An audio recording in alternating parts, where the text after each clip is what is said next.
원효는 신라의 개국 공신이자 박혁거세를 추대한 사로 육촌의 촌장 중 한 사람의 후손으로 설곡의 사대손이며 신라의 귀족이다. 속성은 설, 본명은 설사이다. 법명은 스스로 원효라고 지었는데 이는 불교를 새로 빛나게 한다는 뜻이며 당시 사람들은 새벽이라는 뜻의 우리말로 불렀다고 전해진다. 617년 암양군 불지촌, 지금의 경상북도 경산시 자인면 북쪽 율곡에서 태어났으며 조부는 잉피공이고 아버지는 신라 17관 등 가운데 11위 내마의 지위에 있던 담날이다. 후에 요석 공주와의 사이에서 설총을 낳은 뒤에 스스로 소성거사 혹은 복성거사라고 칭하기도 했으며 고려 숙종 때에는 대성, 화쟁국사라는 시호를 받았다. 한국 불교 사상의 발달에 크게 기여하여 해동보살, 해동종주라고도 불린다. 원효는 18세 때 자신이 태어난 곳의 집을 희사해서 법당을 세우고 그 이름을 초계사라고 했다. 지금도 경상북도 경산시 자인면의 한 언덕에는 신문왕 당시 원효가 지었다는 금당자리가 남아있다. 나면서부터 총명하고 남보다 뛰어났으며 기억력이 뛰어났다. 그는 일찍이 고향에서 한학을 배우다가 유교를 가르치는 태학에 입학하였다. 어려서부터 부친 담날과 조부 잉피공의 기대를 받으며 화랑으로 활동하였으나 15세 때 어머니 조씨의 죽음에 충격을 받고 삶과 죽음에 대해 오래 고민하다가 출가하여 승려가 되었다. 그가 출가를 결심했을 때 아버지 설담날과 할아버지 잉피공의 실망이 대단하였다 한다. 그에게는 형 설을신이 있었으므로 처음에는 출가를 반대하였으나 그의 뜻이 확고함을 알고는 허락하였다. 원효는 15세경에 출가하여 수도에 정진하였다. 일정한 스승을 모시고 경전을 공부하지 않고 타고난 총명으로 널리 전적을 섭렵하여 한국 불교사에 길이 남는 인물이 되었다. 기록에는 원효가 영취산의 낭지화상, 흑륜사의 연기, 해공화상 등을 찾아다니며 불도를 닦았다는 설도 있다. 또한 고구려로부터 망명하여 완산주의와 열반종을 강론하던 보덕화상에게 열반경과 유마경 등을 배웠다는 기록도 있다. 시대적으로 보아 자장율사로부터 불도를 배웠을 가능성도 많다. 이렇듯 원효는 특별하게 한 명의 스승을 정해놓고 배우지는 않았으며 스스로 깨달음을 얻었다고 전해진다. 648년에는 황룡사에서 불경을 연구하며 수도하였다. 34세 때인 650년 진덕여왕 4년 원효와 의상은 당시 현장이 인도에서 새로 들여온 신유식을 배우기 위해 중국으로 향했다. 그러나 첫 번째 시도는 고구려의 국경인 요동 근처에서 고구려 술락군에게 잡혀 첩자로 오인받아 체포되었다 풀려남으로써 실패로 끝났다. 두 번째 시도는 뱃길이었는데 현재의 충남 당진인 당주항에서 중국 배를 기다리면서 어떤 묘막에서 하룻밤을 지내게 되었다.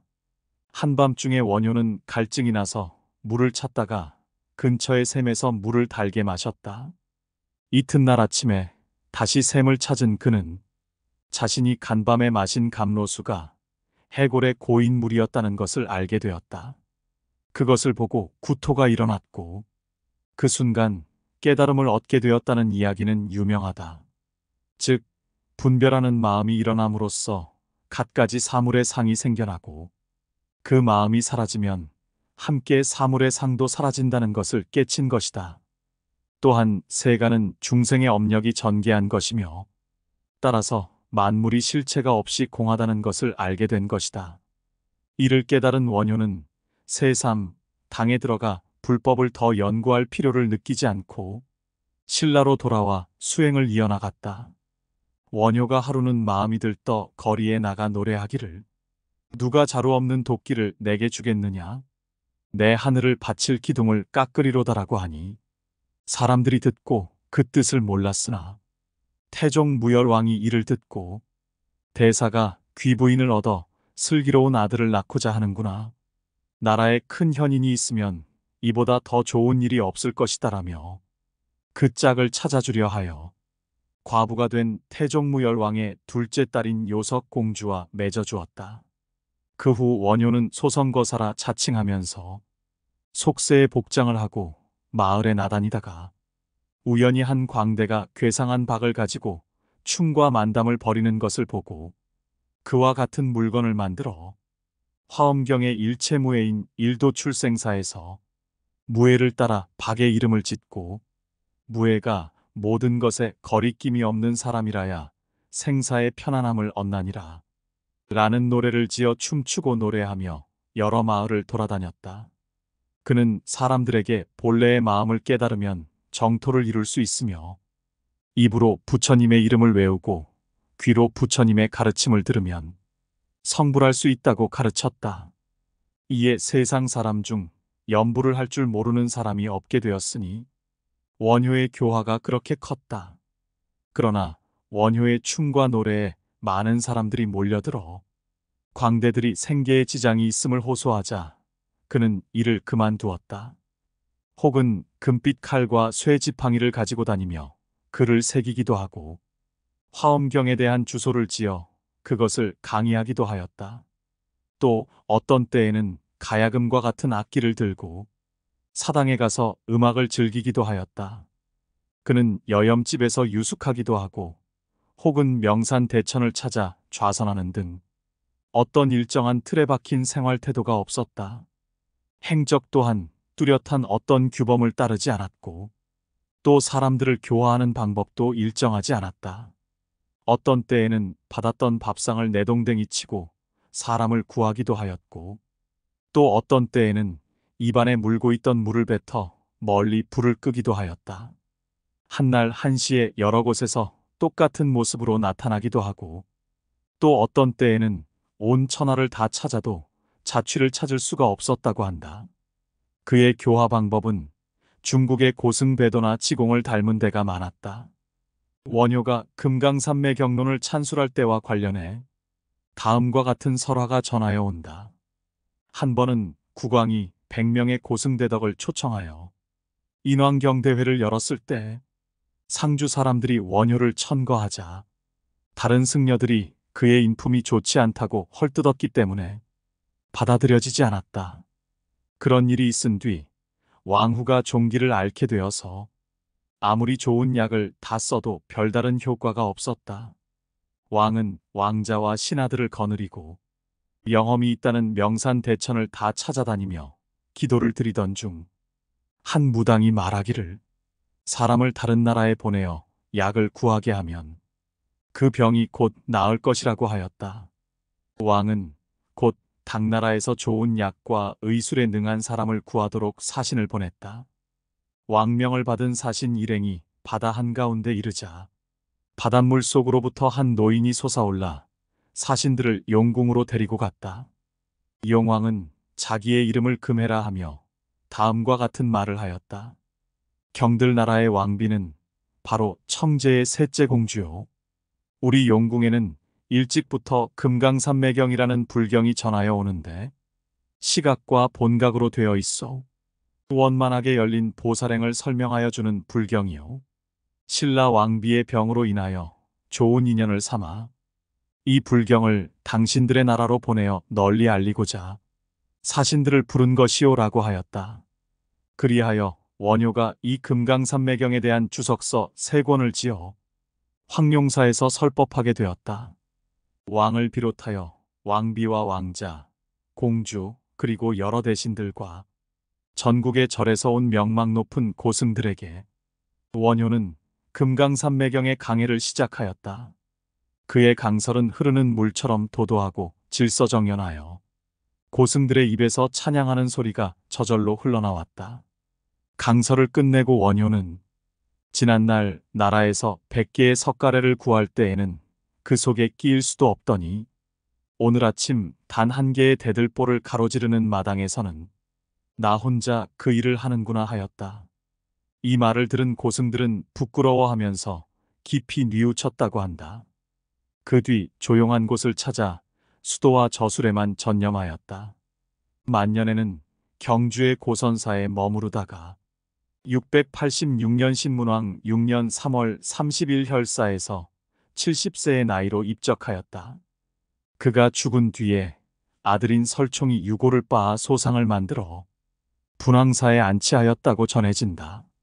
그리고 신라 애장왕 때에 그의 후손인 설중업이 당시 실권자였던 각간 김원승의 후원으로 고선사에 서당화 상비를 세웠다. 이 비석은 오늘날에도 일부가 훼손되어 전해지는데 원효의 전기에 관한 가장 오래된 자료로서의 의의를 지닌다. 고려 명종 때에도 분황사에 화쟁국사비를 세웠다고 전해지지만 오늘날에는 남아있지 않다. 원효는 당시 전하던 거의 모든 경론에 대해 주석을 하여 100여 종의 저술을 한 것으로 알려져 있지만 현존하는 것은 20부 22권 뿐이다. 이 중 대승기실론소 2권, 금강산매경론 3권, 신문화쟁론 2권 등이 원효의 대표작이라 할 수 있는데 원효 사상의 핵심인 일미화쟁 사상이 잘 나타나 있다. 원효는 한국은 물론이고 중국의 고승들도 해동소라 칭하며 즐겨 인용했을 정도였으며 일본의 승려들에게도 많은 영향을 미쳤다. 특히 유식학이나 불교 논리학 등에 있어서 그의 영향력은 지대했다. 원효의 사상의 핵심은 일심과 화쟁이라고 할 수 있다. 그는 도는 모든 존재에 미치지만 결국은 하나의 마음의 근원으로 돌아간다며 만물을 차별 없이 사랑하는 삶을 강조하였다. 그리고 종파들의 서로 다른 이론을 인정하면서도 이들을 좀 더 높은 차원에서 통합하기 위해 노력하였는데 이것을 화쟁사상 또는 원융회통사상이라고 한다. 일심과 화쟁을 강조한 원효의 사상은 당시 중국 불교의 중요한 쟁점이었던 중괄론과 유식론의 대립을 독창적으로 종합하는 의미를 지녔다. 원효는 생과 멸이 없는 진여와 상대적이고 현상적인 생멸이 모두 일심의 두 가지 측면에 불과하며 이것들이 하나이면서도 둘이며 둘이면서도 하나의 관계에 있다고 하였다. 이는 모든 것은 본성적으로 실체가 없다는 것을 전제로 연기를 중심으로 하는 중괄론과 마음의 본체인 식을 떠나서는 어떠한 실제도 없다는 것을 전제로 청정한 마음을 강조하는 유식론의 대립을 나름의 방법으로 극복하려 했던 것으로 볼 수 있다. 이러한 원효의 사상은 중국의 법장과 진관 등에게도 큰 영향을 끼쳤다. 일심은 원효 사상의 밑바탕을 이루고 있다. 원효는 부처님이 말씀하신 대로 인간은 누구나 불성을 가지고 있으며 이러한 마음의 근원을 회복하면 누구나 부처가 될 수 있다고 하였다. 이 마음의 근원이 바로 일심이다. 원효에 따르면 일심은 모든 법, 즉 모든 존재와 현상의 근거이며 일심이 구현된 세계가 바로 정토이다. 일심은 평등하고 무차별하며 일심에서 보면 진여와 생멸이 다르지 않다. 따라서 마음의 근원을 회복한다는 것은 일체의 차별을 없애고 만물이 평등하다는 것을 깨우치고 차별 없이 사랑하는 자비의 마음을 얻는 것이다. 이와 같이 마음을 다스리는 중생은 반드시 큰 깨달음을 이룰 수 있다. 원효의 일심 사상은 그의 저서 금강산매경론, 대승기실론소 등 그의 모든 저술에서 천명되고 있다. 인간의 심식을 깊이 통찰하여 본각으로 돌아가는 것, 즉 귀일심원을 궁극의 목표로 설정하고 육바라밀의 실천을 강조하고 있다. 그는 만법귀일, 만행귀진을 굳게 믿고 사상과 생활을 이끌어갔다. 그리고 일심이야말로 만물의 주추이며 일심의 세계를 불국토 극락으로 보았고 이것을 대승, 불성, 열반이라고 불렀다. 화쟁은 다양한 불교 이론들 사이의 다툼을 화해시키는 것이다. 그는 이제까지의 여러 불교 이론들이 서로 다투어서 쟁론이 끊이지 않는 이유는 집착 때문이라며 마음의 근원을 향하면 쟁론을 극복할 수 있다고 보았다. 원효는 어느 한 종파에 치우치지 않고 화엄경, 반야경, 열반경, 해신밀경, 아미타경 등 대승불교 경전 전체를 섭렵했다. 그리하여 전체 불교를 하나의 진리에 귀납하고 종합 정리하여 보다 높은 입장에서 불교의 사상체계를 세웠다. 신문화쟁론은 바로 이러한 화쟁 사상을 단적으로 보여주는 그의 핵심적인 저술이다. 그는 여러 이설을 신문으로 모아 정리하고 회통함으로써 일승불교의 건설을 위한 논리적 근거를 제시하였다. 그의 이와 같은 통불교적 귀일 사상은 한국 불교에 커다란 영향을 끼쳤다. 화쟁의 논리는 다음과 같이 전개된다. 쟁론은 집착에서 생긴다. 어떤 이견의 논쟁이 생겼을 때 가령 유견은 공견과 다르고 공집은 유집과 다르다고 주장할 때 논쟁은 더욱 짙어진다.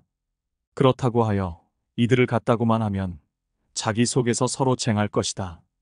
그러므로 이도 아니요 동도 아니라고 설한다. 또 불도는 광탕하여 무해무방하다. 그러므로 해당하지 않음이 없으며 일체의 타의가 모두 불이이다. 백가의 설이 옳지 않음이 없고 팔만 법문이 모두 이치에 맞는 것이다. 그런데 견문이 적은 사람은 좁은 소견으로 자기의 견해에 찬동하는 자는 옳고 견해를 달리하는 자는 그르다 하니 이것은 마치 갈대구멍으로 하늘을 본 사람이 그 갈대구멍으로 하늘을 보지 않은 사람들을 보고 모두 하늘을 보지 못한 자라 함과 같다라고 하였다. 원효의 무해사상은 일체에 걸림이 없는 사람은 단번에 생사를 벗어난다라고 한 그의 말에서 드러난다. 그는 부처와 중생을 둘로 보지 않았으며 오히려 무릇 중생의 마음은 원흉하여 걸림이 없는 것이니 태연하기가 허공과 같고 잠잠하기가 오히려 바다와 같으므로 평등하여 차별상이 없다라고 하였다. 이 원효의 저술과 사상이 승려들을 비롯한 지식인들에게 큰 영향을 끼쳤다면 그의 자유롭고 분방한 행적, 특히 무예가를 지어 마을마다 다니면서 노래하고 춤추며 교화한 일은 백성들이 그를 친숙하게 여기며 수많은 설화들을 낳게 했다. 산하대지도 사생고락도 내 마음의 조작이라. 콩 심어 콩이 나고 팥 뿌려 팥 거두니 인과응보가 내 뒤를 따르는 것이 몸 가는데 그림자여 소리의 울림이라. 업보에 끄는 힘이 황소보다 더 세어라. 눈 깜빡하는 결에 마음에 이는 생각 하나가 앞불사 천만겁에 사생고락의 씨가 되는구나. 어허 두렵도다. 인과응보의 섭리. 그러나 인과응보라서 범부도 성인된다. 천지가 넓다 해도 선을 위해 있고 터럭같이 작은 선도 이뤄짐이 없으니 방울방울 물이 모여 바다를 이루듯 작은 공덕들이 쌓여 큰 공덕 되니 8가지 바른 길을 밟아 적선함이 하잘것없는 몸이 무상보리 이루는 법이로다. 어허 고마운지고 인과응보. 석가열애 아니시면 이 좋은 법 어이할리. 삼천 대천 세계 바늘끝만한 빈 곳도 없이 목숨 버리시며 겪으신 난행 고행 나를 위하심일세. 악도에 떨어질 몸에 무궁락 얻는 법을 설하시니 84,000 법문이라. 문 따라 들어가면 백무일실하게 도피한 하오리다. 어허 무량할 손 부처님의 은혜라. 8만 대장경이 모두 다 불법이니 경중이 있을 소냐. 어느 경 하나라도 수지독송하는 중생 반드시 악취 떠나 불지에 들어가리. 일념수이한 공덕도 만겁저가 깨뜨리고 사구계를 믿는 신심 삼계의 대법사라. 경권이 있는 곳이 부처님 계신데요. 경을 읽는 중생 부처님의 사자로다. 어허 중생들아 경을 받아 읽었으라. 절이 없을진데 불법 어디 머무르며 남녀승 아니런들 뉘 있어 법 전하리. 그러므로 절을 짓고 성중을 공양하였으라. 헐벗고 배고픈 이 옷과 밥을 주었으라. 앓느니 구안하고 약한 이 도와주니 모두 보시행이로다. 재물이 없다 한들 몸조차 없을 건가. 이 몸을 타고난 본원 도 닦음이니 도 위에 쓰고 버림이 진정 소원 아닌가. 재불 이니시에 국성 처자 보시하니 이 몸에 두목 신체 보시 않고 어이하리. 신명을 바칠진데 더 큰 보시 있을 소냐. 물살 도움 이를 지게라 일러 있고 남미워 아니함을 인욕이라 불렀으며 정업정명 근행함을 정진이라 하시옵고 마음 굳게 잡아 잡념망상 다 떼이고 가을 하늘 맑은 듯이 무의 삼매 걸림이 없는 삼매 닦는 법을 선정이라 하거니와 모두가 마하바냐 바라밀의 길이로다. 만행 어느 것이 육도 아님 있으리. 제 힘에 맞는 행을 힘 다하여 닦았으라. 신심 굳게 가는 중생 구경성불하오리다. 어버이 크신 은혜 모르는 이 있으리만 스승의 고마우심 많으니 그 뉘런고 부처님이 본사시고 보살님 내 대사로다. 한 가지를 배웠어도 스승 공경하였으라. 나라님 아니시면 어느 땅에 발붙이리. 효도인들 어이하며 불법인들 닦을 소냐. 그럼에 군사부는 일체라고 일렀도다. 임금께 충성할제 목숨을 아낄 소냐. 효도를 하는 길에 도 닦음 으뜸이라. 아들딸이 쌓은 공덕 다생부모 제도 안에 먹고 입고 쓰는 것이 모두 중생 수고로다. 입에 드는 밥 하나를 절하고 먹으라. 사중은 못 갚으면 극락을 바랄 소냐. 군, 사, 부, 중생은 수유나 잊을세라. 한숨 두 숨 쉬는 숨이 은혜 갚는 맹세로다. 성인은 그 누구며 범부는 그 누구냐. 유정무정이 계유불성이라. 한 마음으로 낳둔 중생 불안인 이 어디 있나. 미하면 범부요 깨달으면 부처로다. 지옥 천당은 내 마음이 지은 바라. 삼독 오욕 벗어나서 무상보리 닦을 찐된 생사윤회 끊었거니 악도를 두릴 소냐. 세상에 박복한 이 누구를 이름인가. 불법 못 듣는 이를 이름이라. 다생에 지은 악업장이 귀와 눈을 가리우니 불법 속에 살면서도 못 보고 못 듣는다. 업장을 떼는 법이 예불 참회 고자기로구나. 섭률의 섭선법이 업장을 녹이더라. 철통 같은 묵은 업장 1조에 터지는 날 광명 1월 넓은 법계에 자유자재 내리누나. 불도를 닦는 사람 무엇으로 알아내노. 얼굴에 빛이 나고 몸에서 향내 나네. 마디마디 기쁨 주고 걸음걸음 꽃 피어라. 자비심을 품었으니 노염 미움 있을 소냐. 청정행을 닦았으니 거짓을 끊었어라. 오욕 번뇌 멸한 사람 제천이 공경커든 요망한 악귀물이 거들 떠나 볼 것이냐. 송경 염불하는 중생 선신이 옹호하니 물에 들어 안 빠지고 불에도 아니 탄다. 한 중생 초발심에 법계가 진동하고 은밀한 작은 행도 하늘에 적히도다. 불법을 닦는 집이 그 모양이 어떠한고 큰 소리 성난 모양 꾸맨들 보일 건가. 신명이 도우시고 불보살이 지키시니 자손 창성하고 부귀공명하오리다. 불법을 닦는 나라 그 모양이 어떠한고 백성은 다 충신이요 아들 딸은 효자로다. 악귀가 물러나고 선신이 모여드니 우순 풍조하고 국태민안하다. 선업 닦는 중생들이 이 나라에 원생하니 재상선인이 구해일처라. 산 모양 들 모양도 얼굴을 변하고 날짐승 길버러지 악심을 떼었으니 현세즉 극락이라. 이 아니 보국이냐. 어허 기쁜지고 지화자 좋을시고 뻗고 둥둥 울려 한바탕 춤을 추자. 니 누나노 일일이 나무아미타불